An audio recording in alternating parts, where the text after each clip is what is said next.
خۆبەڕێوەبەری دیموکراتیکی ڕۆژاوا دڕکی چاوی ئەردۆغان.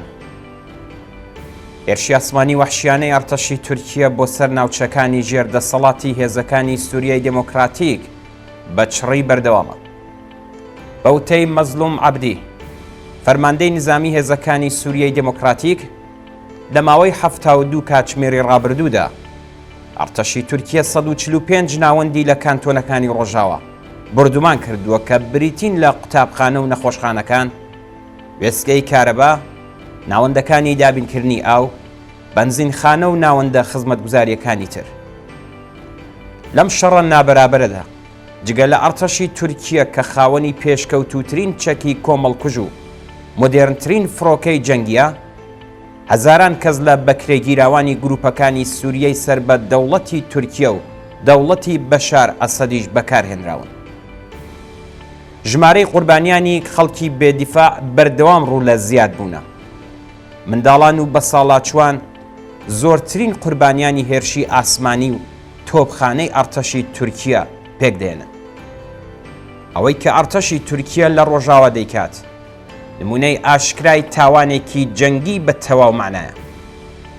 ئەو ئامانجانەی کە ئەرتەشی جنایەتکاری تورکیە دەستنیشانی کردوون دەری دەخەن کە ئامانجی دەوڵەتی تورکیە لە ناوبردنی سەرچاوە و ژێرخانە ئابووریەکان، لە ناوبردنی دامەزراوە مەدەنیەکان و ناچارکردنی خەڵکە بەجێهێشتنی ناوچەکە و سەرنجام شکەستپێهێنانی دەسەڵاتدارێتی خۆبەڕێوەبەری ڕۆژاوا. بزوتنەوەی ڕۆژاوا ئەگەرچی بەشێک لە ناوچەکانی ژێردەسەڵاتی خۆی لەدەستاوە، بەڵام گەلێک دەستکەوتی بەدەستهێناوە کە بە ئاسانی وەرناگیرێتەوە.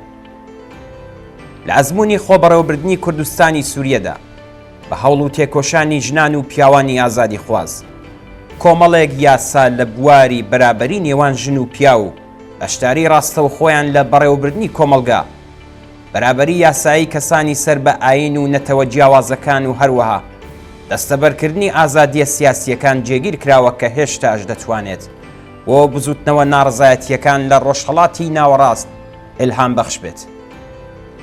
ئەم بزوتنەوەیە بەهۆی دەستکەوتەکانیەوە نەک هەر سەرنجی خەڵکی سووریە، بەڵکو سەرنجی خەڵکی سەرجەم ڕۆژهەڵاتی ناوەڕاست و جیهانیشی بەرەو لای خۆی ڕاکێشاوە. ئەم بزوتنەوەیە نەک تەنیا بەسەر کەوتنە شکۆدارەکانی لە دژی داعش و بەرخۆدانی قارەمانانەی لە بەرامبەر فاشیزمی ئەردۆغانیدا، بەڵکو پێویستە بەو بەها مرۆڤیانەش کە لە پێناویدا بەرگری دەکات بناسرێتەوە. ئەزموونی بەڕێوەبەرایەتی و ئیدارەی دموکراتیک لەم ناوچەی سووریا بە هیممەتی ئەو ژن و پیاوانەی بڕیاریاندا بوو کە چارەنووسی خۆیان بەدەستی خۆیان بێت بۆ دەوڵەتی تورکیە تەحمل ناکرێت.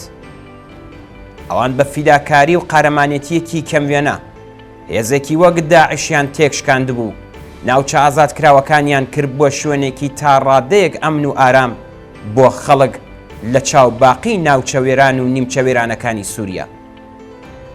ئەم ئەزموونە و ناوبانگە جیهانیەکەی لەو ڕووەوە کە ژنان و پیاوانی کوردستانی سووریا ڕۆڵی سەرەکیان تێدا دەبینی، بەردەوام وەک دڕکێک بوو لە چاوی ئەردۆغاندا.